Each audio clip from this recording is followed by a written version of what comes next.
Hello everyone, welcome back to my channel. I hope you guys are doing well. और आज से हम start करने वाले हैं अपनी new playlist object oriented programming, और इसे हम कंटिन्यू करेंगे अपनी जावा प्रोग्रामिंग लैंग्वेज में। अब बच्चों को ये डाउट होगा कि कोई पाइथन में कंटिन्यू करता है, कोई सी प्लस प्लस में, तो उन्हें जावा में क्यों करना चाहिए ये चीज़।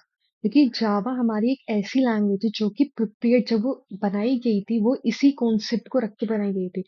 आप इस कॉन्सेप्ट को सी प्लस प्लस में भी यूज कर सकते हो, पाइथन में भी यूज कर सकते हो, लेकिन जावा में अगर आपको छोटा प्रोग्राम भी लिख रहा है ना, तो भी आपको इस कॉन्सेप्ट को फॉलो करना पड़ता है। अब ये जावा में ही कंटिन्यू करने का पर्पस ये है, क्योंकि अगर आप इसे जावा में सीखोगे तो आपको एक अच्छी अंडरस्टैंडिंग क्रिएट होनी शुरू हो जाएगी कि कहाँ पे एग्जैक्टली ओप्स आपको यूज करना चाहिए, कैसे यूज होना चाहिए, जो कि थोड़ा मुश्किल होता है पाइथन और सी प्लस प्लस यूजर्स के लिए।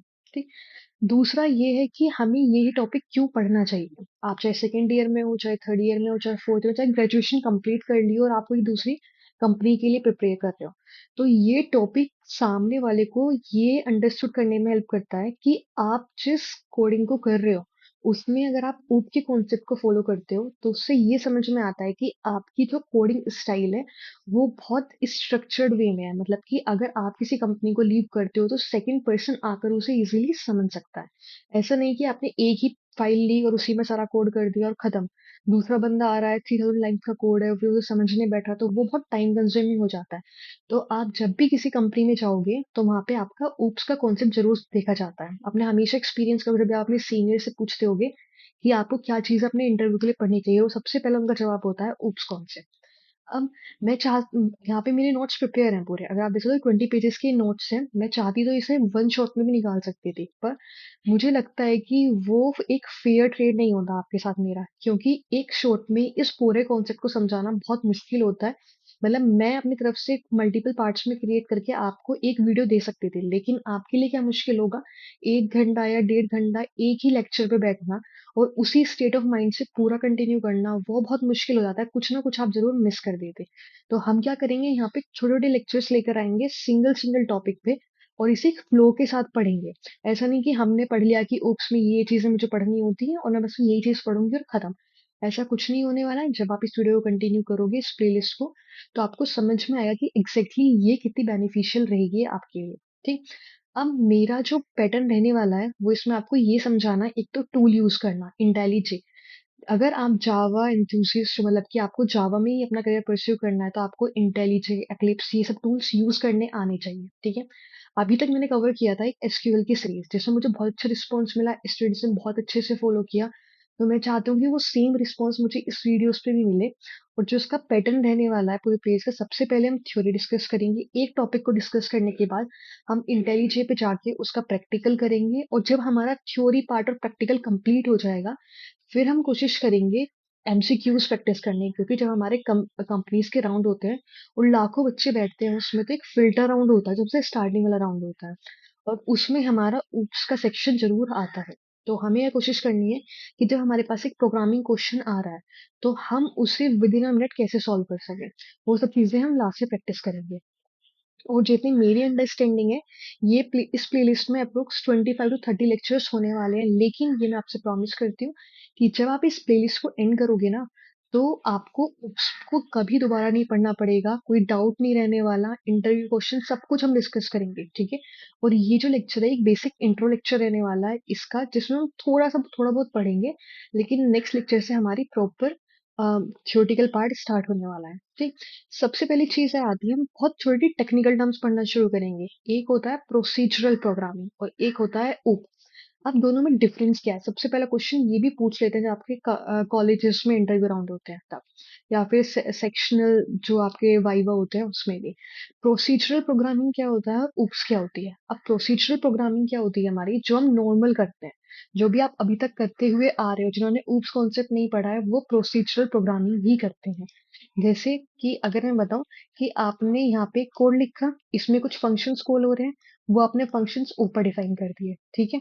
आपने एक ही फाइल के अंदर 3000 5000 लाइंस ऑफ कोड लिख दिया, और आपने कभी दूसरी फाइल क्रिएट ही नहीं की, और क्रिएट की भी है तो एक सेक्शन के अंदर, तो कभी भी उन दोनों को आपस में ज्वाइन नहीं किया। तो यही सबसे बड़ी प्रॉब्लम है हमारी प्रोसीजरल प्रोग्रामिंग में। क्या प्रॉब्लम हुई कि हमने एक फाइल ली, उसी में सारा कोड लिखा और खत्म कर दिया।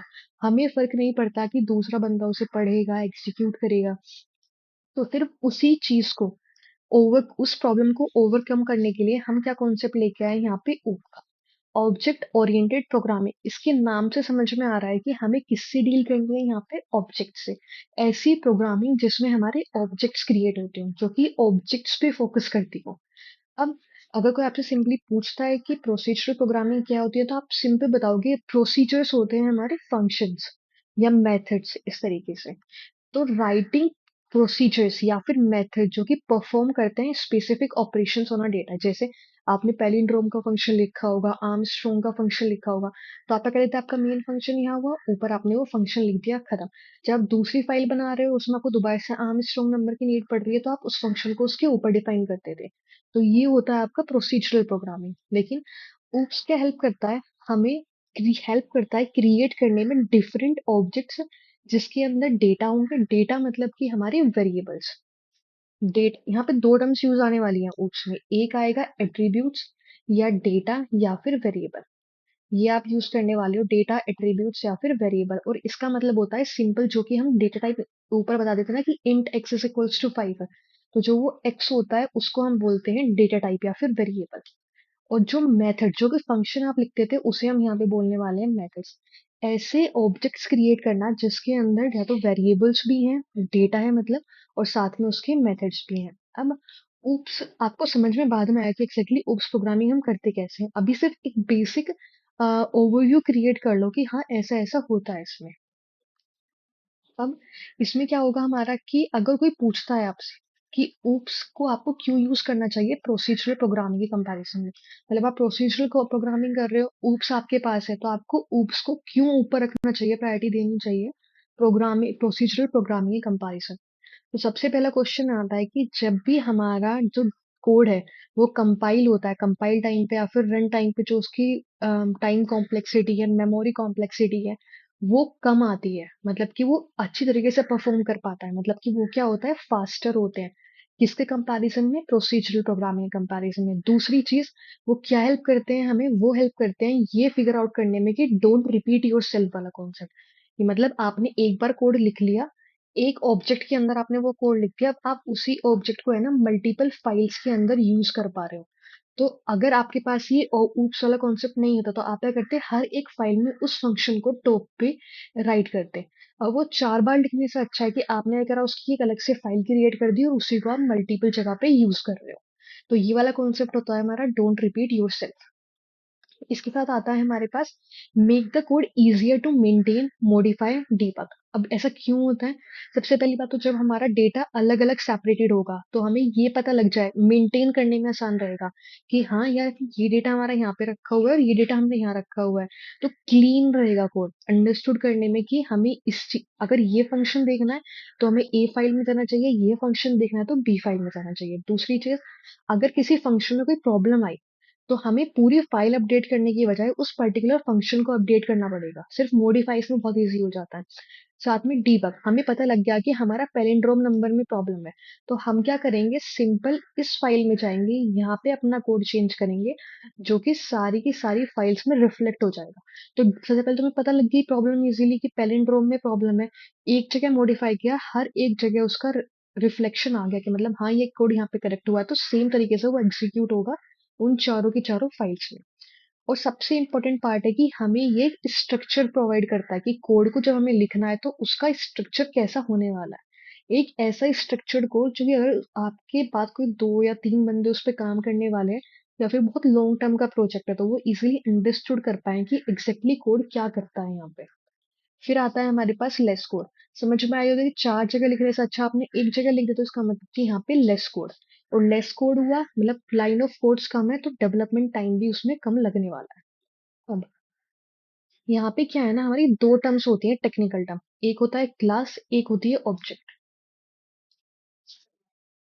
नोटपैड पे डिस्कस करते हैं इस टॉपिक को। एक हुआ क्लास और एक हुआ ऑब्जेक्ट। अब ये चीज ध्यान से समझना कि क्लास क्या है, ऑब्जेक्ट्स क्या है। मैं आपको एक एग्जांपल देती हूँ कि आप एक आर्किटेक्चर हो, आप घर प्लान करते हो कि लोग आपके पास आते हैं एक मैप बनाने के लिए कि हमारा घर कैसा बनना चाहिए इस पर्टिकुलर स्क्वायर फीट या स्क्वायर यार्ड के एरिया में। अब आपके पास कुछ सैंपल्स हैं कि किचन का हमारे पास एक ड्राइंग है कि हम अपने किचन को ऐसा ऐसा बना सकते हैं। ठीक है। अब आपके पास क्लाइंट ए आया, फिर क्लाइंट बी आया, क्लाइंट सी आया। अब तीनों ने कहा कि हमें अपने घर का मैप क्रिएट कराना है आपसे। अब आपने क्या कहा, जब ये क्लाइंट आया आपने कहा कि यार मेरे पास किचन का ये वाला सैंपल प्रेजेंट है, इसे पसंद आ गया।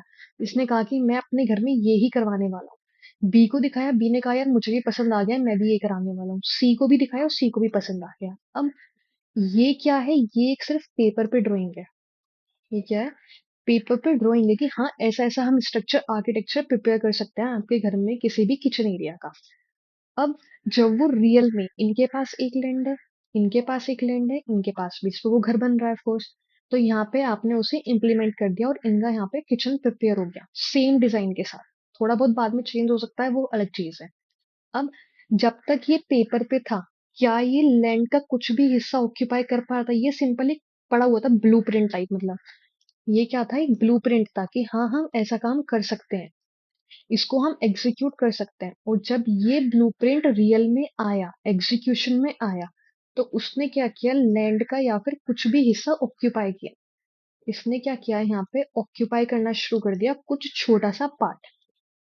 अब जब ये ऑक्यूपाई कर लिया, इसका मतलब अब अगर सेम कॉन्सेप्ट को हम अपने किस में लेके जाएं, टेक्निकल टर्म्स में, तो समझना इसे। अब जब तक हमारा क्लास है, इसको हम बोलते हैं क्लास, कि एक ब्लूप्रिंट है कि हाँ इस एक पूरा पूरा स्ट्रक्चर है आपके पास, ब्लूप्रिंट है। और आपके पास है कि अगर मुझे कभी इसे यूज करना हुआ तो मैं इसका ऑब्जेक्ट बना के यूज कर सकता हूँ रियल उसमें। तो ये क्या हुए, क्लास। और ये जब इम्प्लीमेंट हो जाएगा, इनिशिएट हो जाएगा, ऑब्जेक्ट बन जाए, तो इसे बोलेंगे हम ऑब्जेक्ट से। तो दो टर्म आपको क्लियर हो गई होगी, एक क्लास एक ऑब्जेक्ट। अब इनकी करेक्टरिस्टिक देखते हैं इस पर्टिकुलर सिनेरियो के साथ। क्लास थी, ये कहता ब्लूप्रिंट, तो क्या ये कुछ भी लैंड का हिस्सा ले रहा था? नहीं ले रहा था। तो यहाँ पे लैंड को हम कंसिडर करते हैं एज अ मेमोरी। जब तक ये किसी जगह पे सिर्फ लिखा हुआ है तब तक ये कोई भी मेमोरी नहीं लेगा। तो नो मेमोरी रिक्वायर्ड, या फिर ये यूज नहीं करता, कुछ भी लिख दो आप। लेकिन जब ऑब्जेक्ट बनेगा उसका, तो उसे क्या रहेगी, रिक्वायरमेंट रहेगी किसी ना किसी मेमोरी की, कि चाहे वो 5 की हो चाहे 10 की, कुछ ना कुछ उसे मेमोरी का पार्ट चाहिए हुआ काम करने के लिए। ये क्या रहता है, अब क्लास को हम समझते हैं। क्लास क्या था, हमारा एक किचन का डिजाइन था। ठीक है। अब कोडिंग प्रोग्रामिंग में जो हम प्रोग्रामिंग करते हैं, उसमें ये जो डिजाइन है इसको हम क्या बोलते हैं, इसको बोलते हैं डेटा स्ट्रक्चर। अब डेटा स्ट्रक्चर में हमने बहुत चीजें पढ़ी हैं, इंट टाइप का होता है, स्ट्रिंग टाइप का होता है, बहुत टाइप के आपके डेटा स्ट्रक्चर्स होते हैं। लेकिन अब मेरा मन है कि जब मैं अपने प्रोजेक्ट्स प्रिपेयर कर रही हूँ, मुझे एक ऐसा डेटा टाइप चाहिए जिसमें नेम तो हमारा स्ट्रिंग टाइप का हो, स्ट्रिंग टाइप का नेम हो, इंट टाइप का रोल नंबर हो, बिग इंट टाइप का मेरे पास फोन नंबर हो, यहाँ पे बिग इंट फोन नंबर, और साथ में 2-3 वो फंक्शंस परफॉर्म करता हूँ। ऐसा मुझे कोई डेटा टाइप चाहिए। क्या आपको कुछ भी पता है कि ऐसा कोई डेटा टाइप एग्जिस्ट करता है प्रीवियसली किसी भी लैंग्वेज पे? तो ऐसा नहीं है। तो जब ऐसा डेटा टाइप खुद बनाते हैं, तो वो किसकी हेल्प से बना पाते हैं, हम क्लास की हेल्प से। तो क्लास को हम बोल सकते हैं ये क्या है, एक user defined functions, user defined data structure, user defined data structure. जितना हमने पढ़ा उसे फटाफट समराइज करते हैं जिससे आपको एक रिवीजन क्रिएट हो सके। हमने पढ़ा क्लास होता है, एक होती है ऑब्जेक्ट। क्लास क्या है, बेसिकली एक ब्लूप्रिंट है हमारे डेटा स्ट्रक्चर्स का। डेटा स्ट्रक्चर्स कैसे हैं, यूजर डिफाइंड है। जब हम उस ब्लूप्रिंट को एक रियल उसमें लेकर आ जाएंगे, किसके थ्रू, उसको हम नाम बोलेंगे ऑब्जेक्ट्स, इनिशिएट करने के बाद। तो वो हो गया हमारा ऑब्जेक्ट। ऑब्जेक्ट को किसकी रिक्वायरमेंट है, हमारी मेमोरी की। अब जो भी चीजें हमारी क्लास क्लास में डिफाइंड होंगी, वो सेम चीज हमारी किस में आ जाएंगी, ऑब्जेक्ट्स में आ जाएंगी। ठीक। ऑब्जेक्ट मतलब कि हमारे किचन में क्या चीज़ें होनी चाहिए थी, एक वॉश बेसिन होना चाहिए था, उसके अलावा स्लैब्स होनी चाहिए थे सामान रखने के लिए, ओवन होना चाहिए, तो वो सब चीज़ें एक रियल किचन में भी होंगी। तो वो ब्लूप्रिंट था और ये एक रियल ड्राइंग है जो आप देख रहे हो अपने सामने।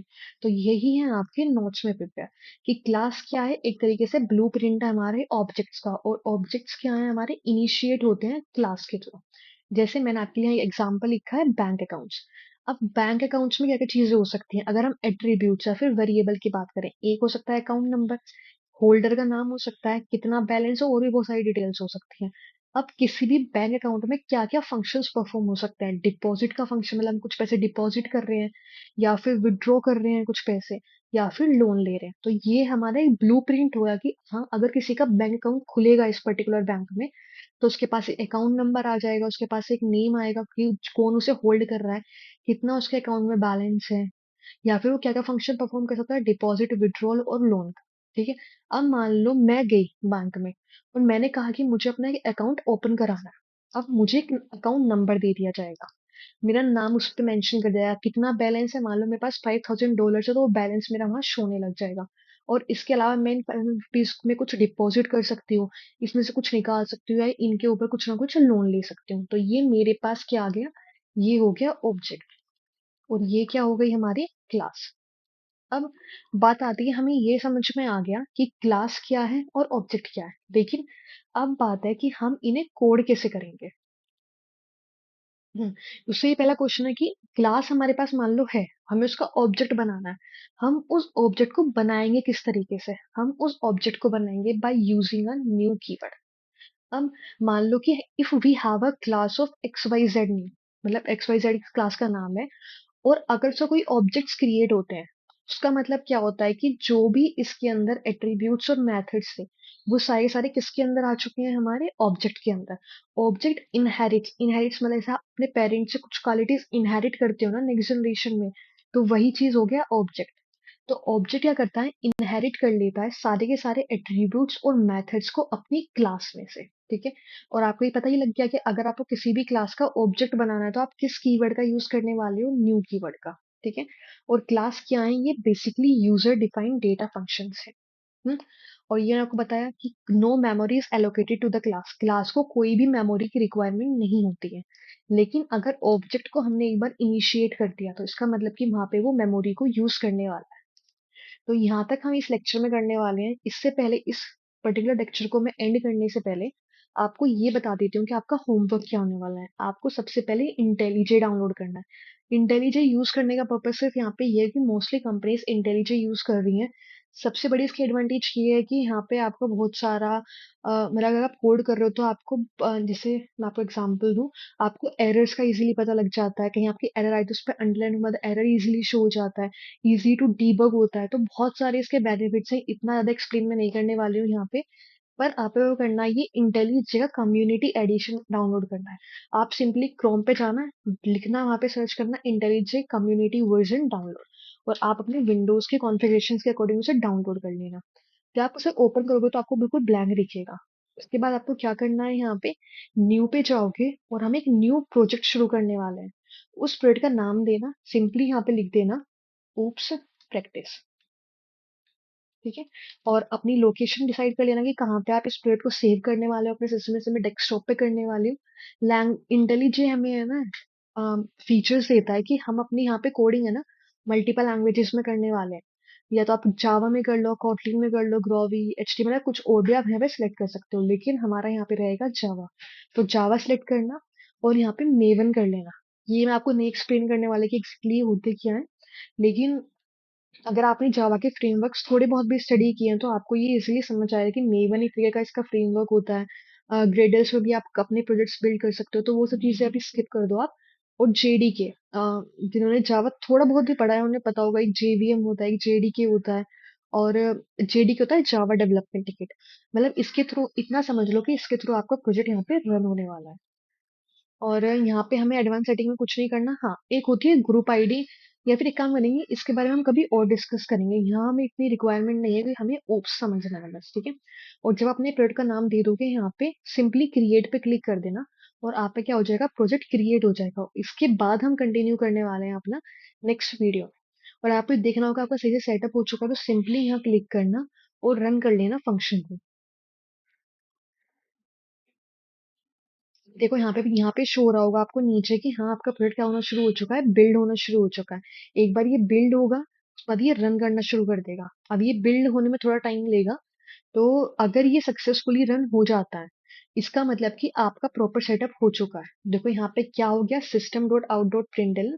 ये क्या होता है, हमारा प्रिंट होता है, जैसे हमारा सी प्लस प्लस में सी आउट होता है, ठीक। और तो हमारा जावा में क्या होती है statement, system dot out dot प्रिंटल, जो भी उसके अंदर हम लिखते हैं वो क्या हो जाता है, हमारा टर्मिनल पे आउटपुट आ जाता है।